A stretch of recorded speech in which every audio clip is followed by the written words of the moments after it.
All right. So in this last part of the introduction part of the course, what I want to do is introduce what's known as a general model of helping. And the reason why I want to introduce this at this point is because I would like you to start practicing this way of going about, and I don't want to use the word investigating, but going about and helping others and yourself kind of understand a problem, communicate, come up with a plan to uh, solve problems and all those kinds of things. So I'm going to introduce it here because I want you to kind of start practicing kind of a general helping type of model. Okay. And as you see, it's put into three components. And the first component, while I know that it's presented here as a Venn diagram, which I'll explain here in a minute, the place we start with is exploration. Okay. The exploration phase of a general helping model is just simply coming to a complete understanding of what the issues are, what are the areas that are influencing it, what are the all the variables, the social, psychological, and biological elements that are going into the reason why a problem exists. So this phase is very much like what we were talking about with the humanistic phase. It is just sitting there and listening in an unbiased way, and you're just listening. You're not interpreting. You're not trying to come up with a response. You're just there, and you're just there in the capacity to listen and understand. Okay. And throughout this course, the major skills that we are going to talk about are listening and attending, because you probably see the Facebook or the memes on social media that says we don't listen to listen, we listen to respond. Okay. And I will say this right up front. A lot of students, the reasons why they drop out of graduate level counseling programs is because they fail to get this skill. Most people who think they're really good at listening actually find out that they're not. Some people who are very poor at listening actually find out that they actually are. And so, what I want you to do is unbiasedly, without ego being involved, be open to this idea that we're all probably at this point in our careers and in our development need to develop the skill more because, like I said, the people who drop out of counseling programs, about 70% of people will drop out of those graduate programs. About 80% of them do it because they can't develop the skill of listening unbiasedly. Okay. So that's going to be an important part of this is that exploration and being able to absorb and understand someone's story completely without us trying to fill in the gaps. One of the ways that we will learn that we fill in the gaps is reflection and reflecting back to the client. And so one of the things I'm going to encourage you to practice is reflection of what you hear. So, and I'll tell you, it takes practice. It takes a long time for it to sound natural, so people don't go, "Oh, you're just analyzing me now."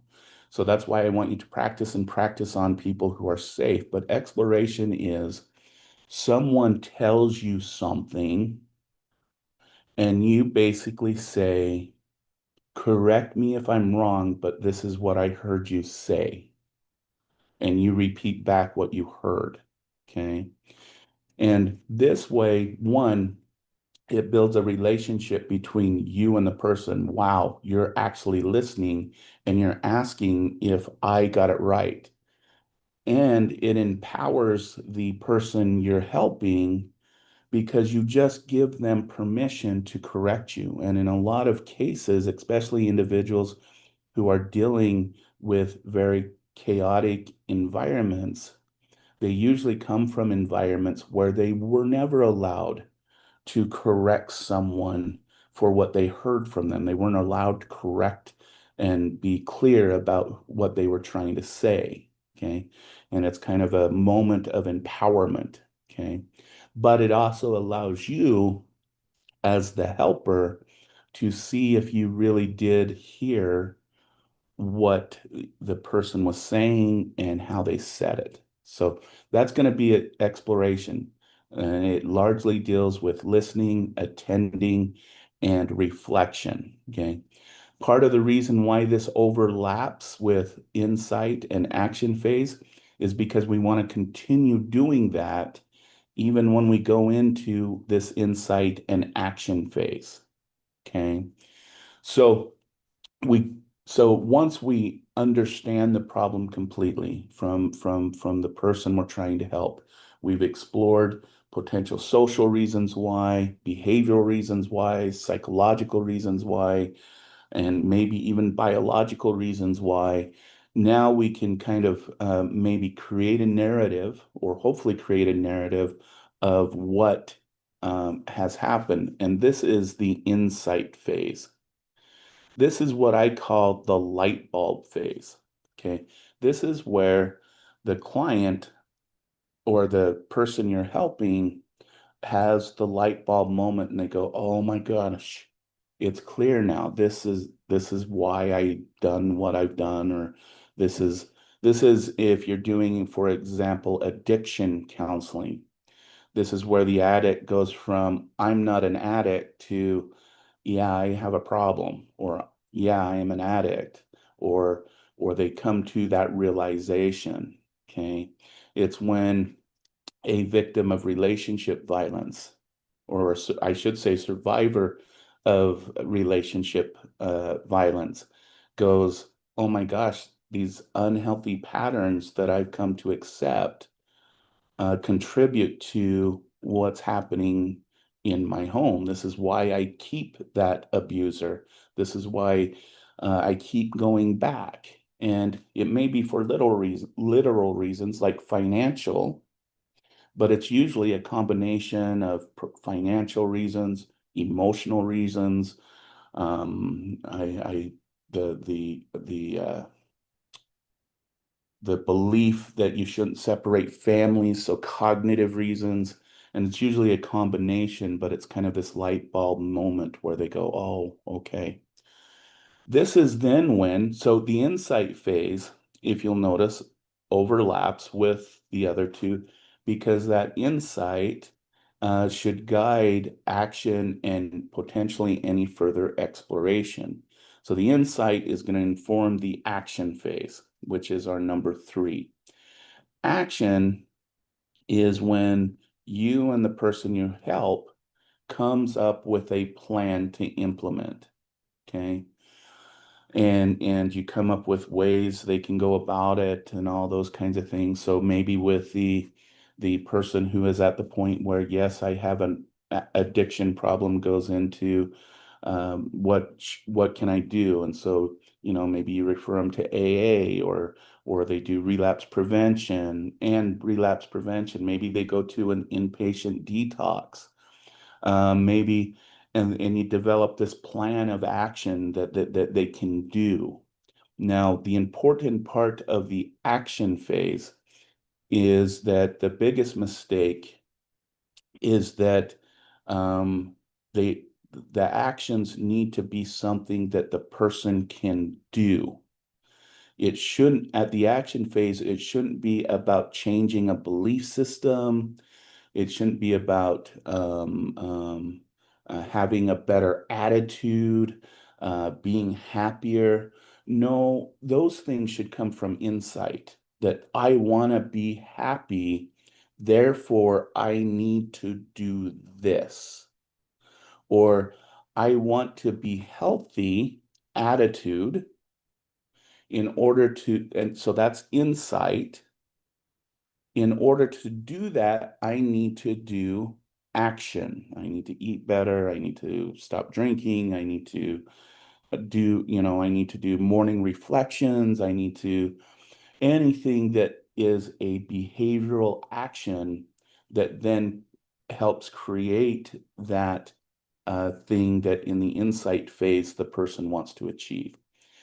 And that tends to be the biggest kind of error that especially novice helpers do is they kind of mix up what is insight, a belief, attitude about something with action, which should be a behavior.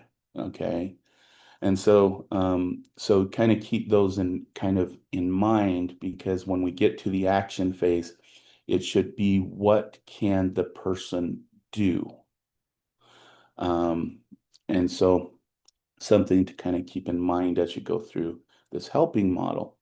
Okay, now these all overlap because, to be honest with you, the behaviors they might commit may not be for them. They may fail, they may regress. Going back to the defense mechanisms, they might get to a defensive mode. They may have some issues with going to AA or doing the things that they need to do. And so that means that we have to go back to exploration. Let's explore this more. Insight. Let's find some more insight and then change our behavior plan. Change our, so this is kind of why these all overlap in this middle part because it's going to be probably and most likely a continuous process. Okay.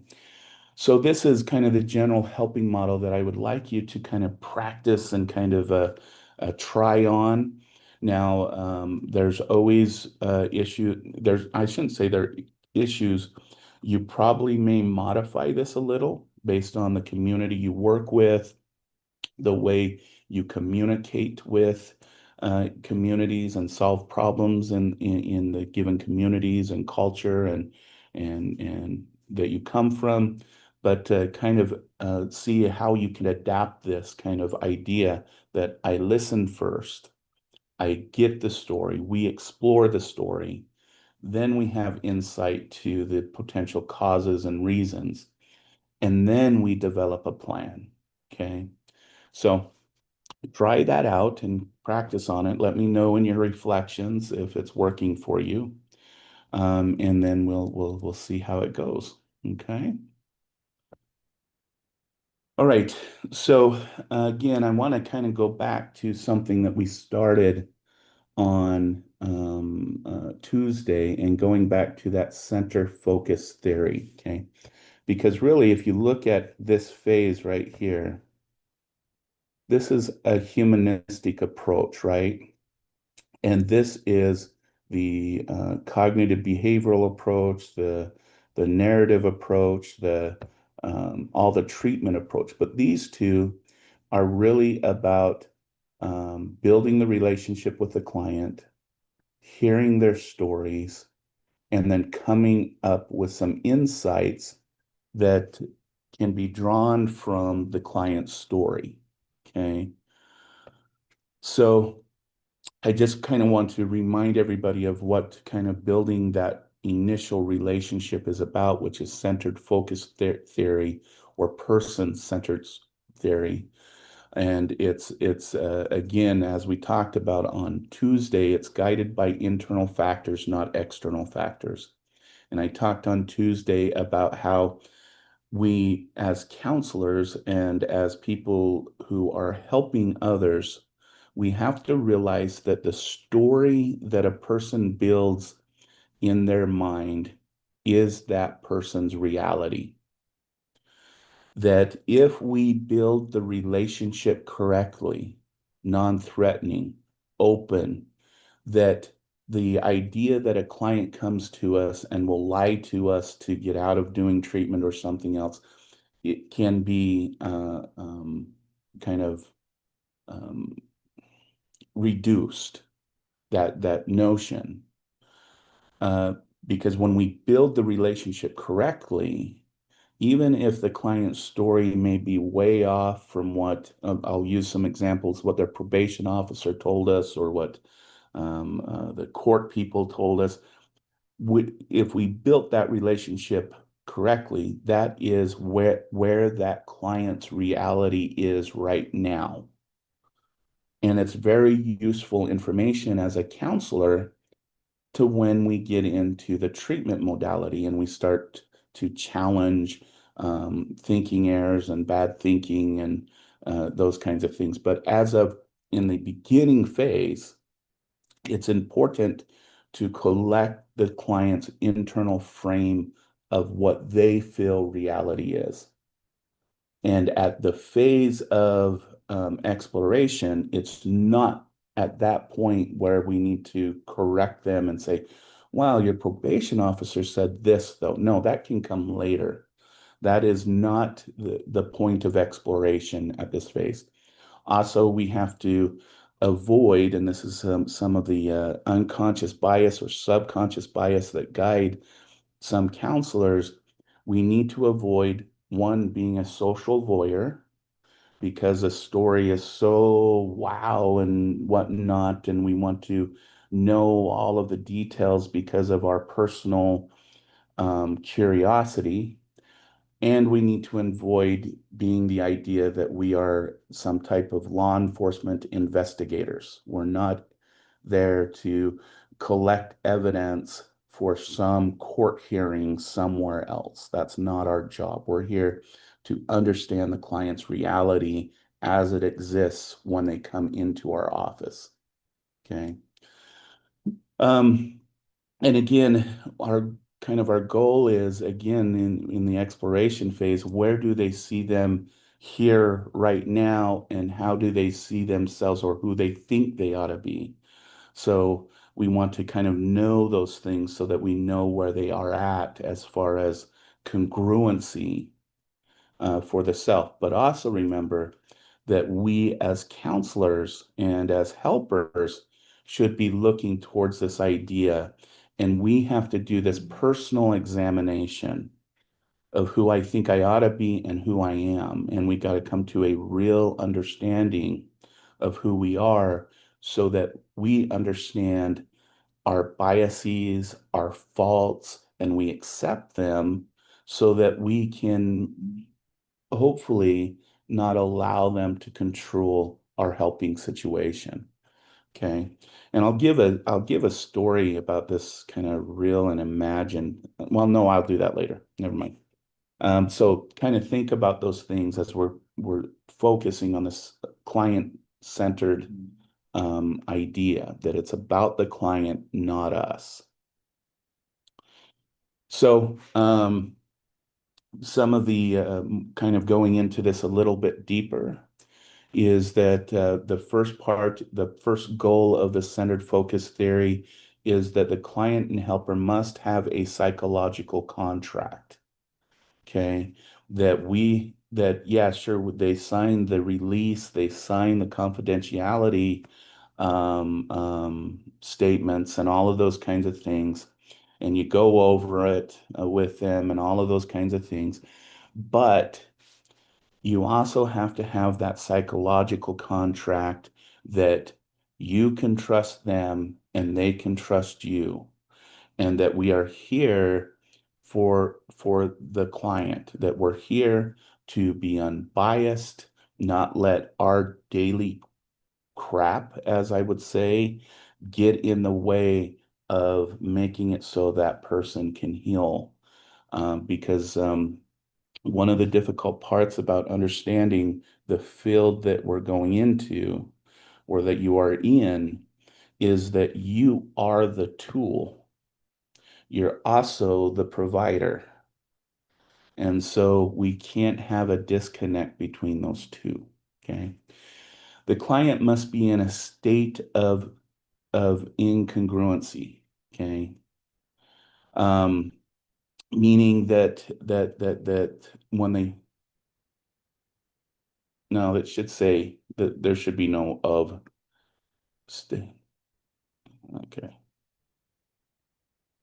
Of incongruency. Okay. That what this means is in the initial phase, so like in the first maybe one or two sessions, the client usually will come in with this sense of, I just, something feels wrong, and they probably are uncomfortable there. And that incongruency then must then come from the helper, from you. So in number three, the helper must be congruent and genuine and integrated in the relationship. So these two kind of work together, two and three, is we know clients come in a state of incongruency, meaning they're uncomfortable. You're a stranger sometimes, depending on the size of the community. Uh, they're in this strange, sometimes strange new situation, or maybe this is the fifth time they've come to this, maybe addiction counseling or something else, and they're just don't feel like that they can control it. Well, the goal is to make sure that we create a congruent, genuine setting for the client. Okay. And meaning that you have to be integrated in the relationship. You have to understand that on a human level, that once that client steps in the door, you are now part of their history and their life narrative. So you are now part of their situation. Okay. Now, on ethical levels, we have to make sure those boundaries stay clear, because that often also gets what a lot of helpers in trouble is, because they become too, their personal life and their personal world becomes too intertwined within their clients. And we'll talk about that in the notion of transference versus countertransference later in the course. And we'll talk about how that can lead to unethical decisions. But we do have to understand that this is still a human relationship, and that, yes, we need to establish boundaries, but we will ever be for a part of that. Okay.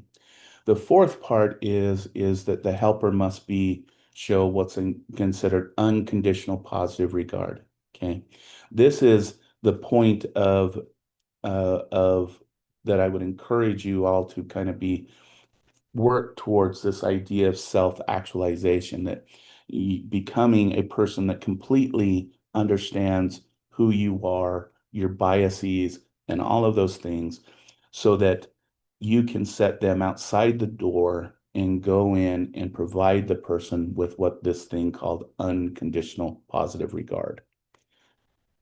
The helper must experience empathy for the client, meaning you need to feel what the client feels and understand how they feel. Now, this part is the major reason why we are exploring emotional intelligence. Because believe it or not, despite what popular literature says and whatnot, highly empathetic people are actually less likely to help someone. Okay, now let me explain why. What does highly empathetic people do when they see somebody suffering? They feel their suffering. And on a human level, what do you want to do when you're feeling suffering? You want to escape it. You don't want to go towards it. So just empathy in and of itself, you many people who are just highly empathetic tend to try to escape those situations.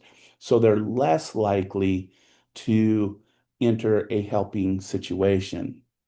This is why, for example, a lot of emergency response personnel are trained, or they come into that field to be kind of that distant, and sometimes they seem unempathetic. They see you bleeding everywhere and they focus on something else instead of what you're concerned about, and all of those kinds of things, because it's actually non-empathetic people that can get through those very quick emergency crises, get into the helping situation, get the person to where they need to be because they're not personally being influenced by the person's experience. Okay.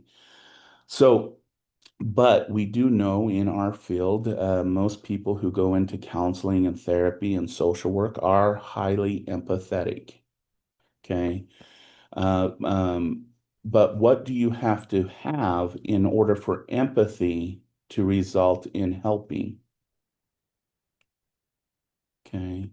And this comes down to the assignment that you're doing next week. You have to be highly emotionally intelligent because empathy plus emotional intelligence allows you to do this. It allows you to experience everything that the person you're helping is experiencing, for you to feel it, to understand its pain, to understand how it's harming the person. But then the emotional intelligence parts allows you to navigate, this is how we need to go about and understand my emotions and my reactions to the client, what the client is expressing, and how we can navigate this emotional situation to have a better outcome. Okay.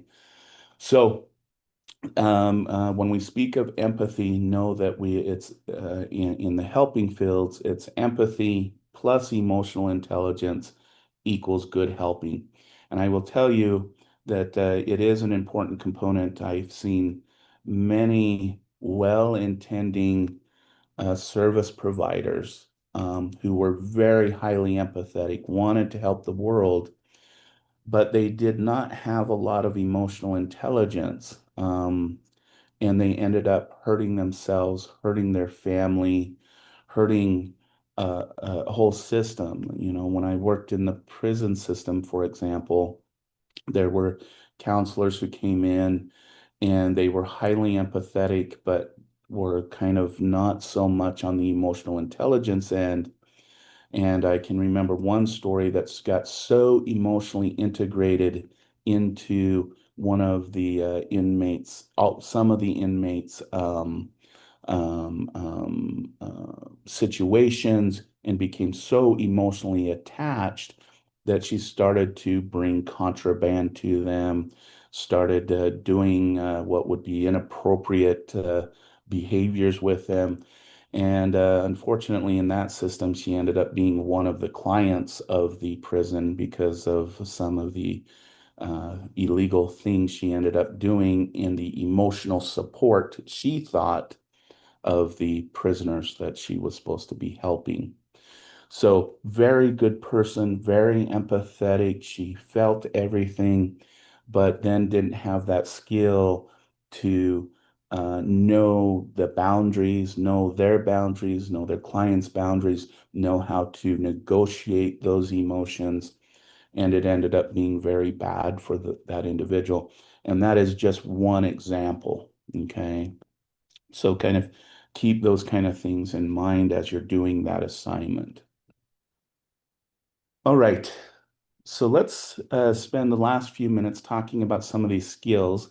Again, I know I've expressed this before. This is the introductory part, so we will go into these in much more detail over the semester. But the one is first attending. And what's the difference between attending and listening? Attending is showing your client that you're listening and that you're interested in what they are saying. Okay. It is about the physical relationship you have with your client. So, what does that look like? I always like to use this acronym encourages to really understand attending. Okay. And the first one, because it starts with an E, encourages is eye contact, but I wish encourages started with a C, which is cultural differences. The thing that I want you to note while I go through this list is that we do need to be culturally sensitive to the local community and to the culture that we exist in. Okay. Because I'm going to use now the example of eye contact. Okay. Um, Eye contact is just this initial um, I see you kind of thing. Okay.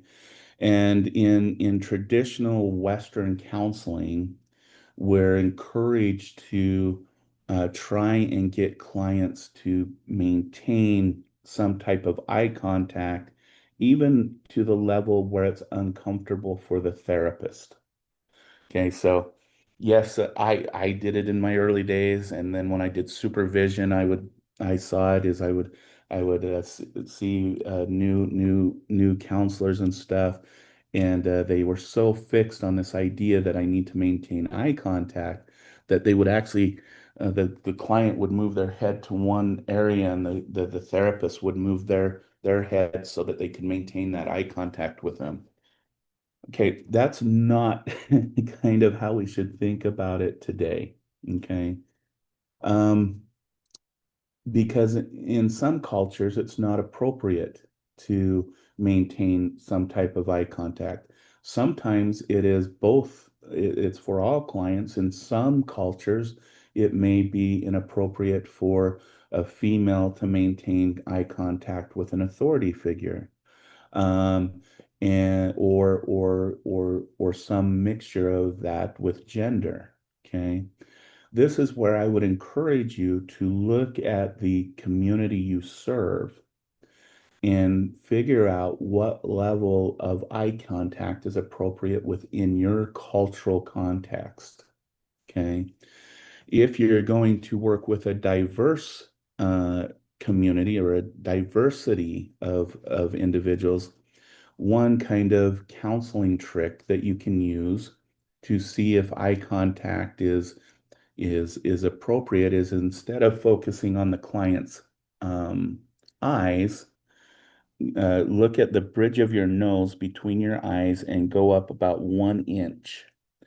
And when a client comes in, stare at that point on their forehead instead of directly into their eyes. And you'll quickly learn through your observations whether or not that person is comfortable with eye contact or not. But you're doing it in a non-threatening way because you're not doing direct eye contact. Okay. So if you're going to work with diverse populations, do that. But regardless of the level of eye contact, whether it's avoided or not, the eyes, it is true that the eyes are the window to the mind. And that when there is some level, even if it's in the milliseconds of some type of comfortable one-to-one eye contact, that is a healthy thing regardless of culture, even if it's a millisecond. Okay. So it's important to kind of understand that and get to that comfortable level of being able to look at a client and then feel comfortable and then comfortable back. The second one is nods. This is physically showing the client that you are listening in some way. So it is, so it's just as it says, it's like, yes, you're physically nodding your head or using your hands and doing that tell me more kind of thing. It's it's not just sitting there mindlessly. It's physically engaging with the client. Okay, so we talked about cultural differences. Um, Open stance. Okay, now this isn't laying down with your legs fully spread and your arms out and on leaning back in your chair. This is that, well, I'll tell you, one of my bad habits that I started with when I did counseling is when I'm talking to someone and I'm really interested, for some reason, I naturally fold my arms. Um, but in the counseling situation, I want you to think about what that message sends. Usually, when we fold our arms, that's an indication on a social level that we're closed, that we're resisting what is being said. When we kind of crunch down and get more in a fetal position, that's showing that we're closing up on the person. Open stance is the ability to make sure you're not folding your arms, you're not grasping your hands, you're not closing inward. One of the things that my supervisor made me do in order to not fold my arms is I literally, for a couple sessions, had to sit on my hands. Okay.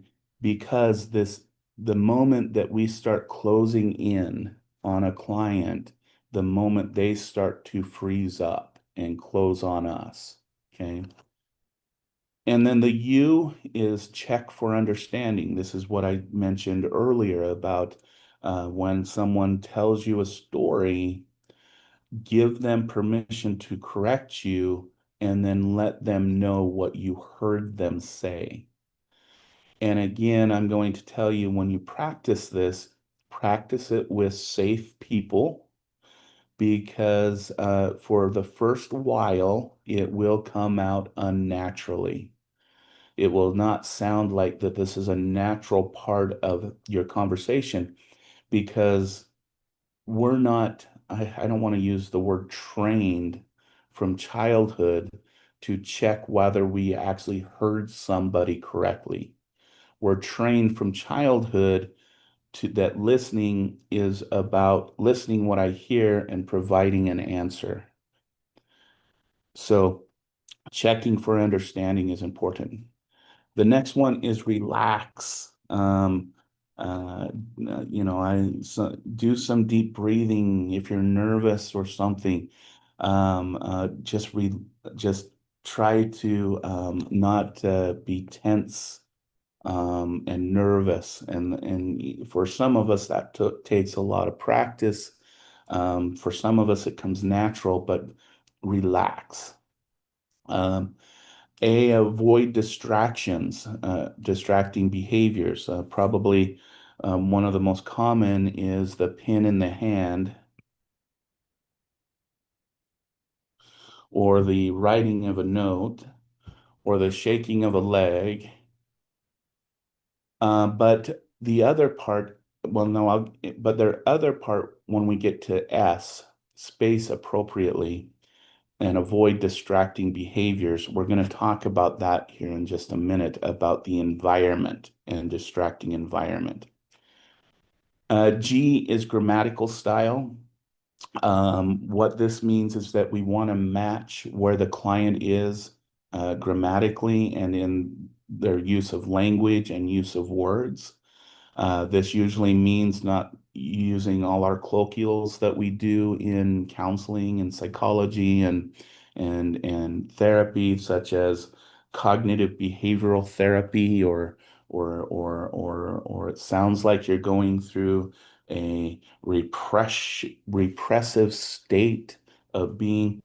We want to stay away from those academic terms when we're really, especially in this phase, because then again, the person often will feel like, well, I'm an idiot. Why am I talking to this guy?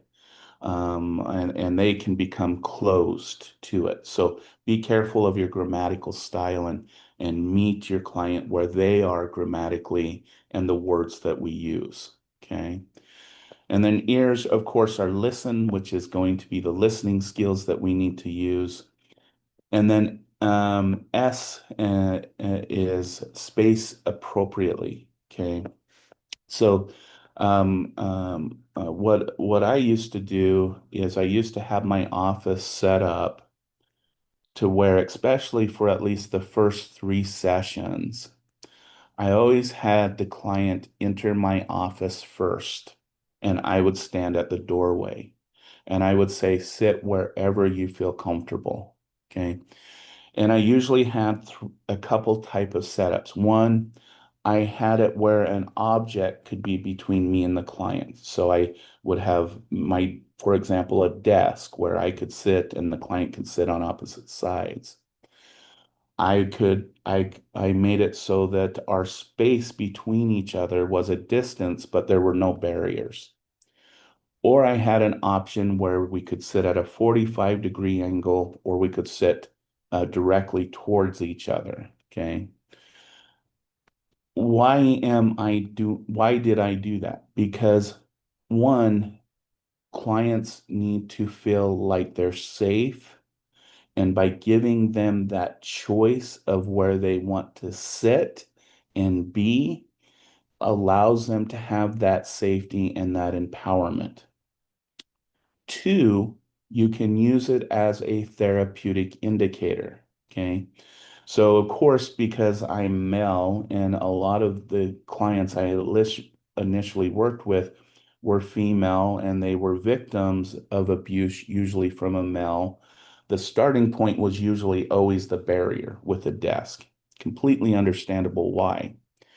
But what I wanted the course over several sessions to be is that we would move from the desk to the distance to the 45-degree angle and then being able to be directly with each other, in front of each other, still spaced appropriately, but being able to be face to face. And that allowed me to physically see where the client is in being comfortable with the therapeutic setting and how they were feeling about the relationship that they were the professional relationship they were developing with me. Okay.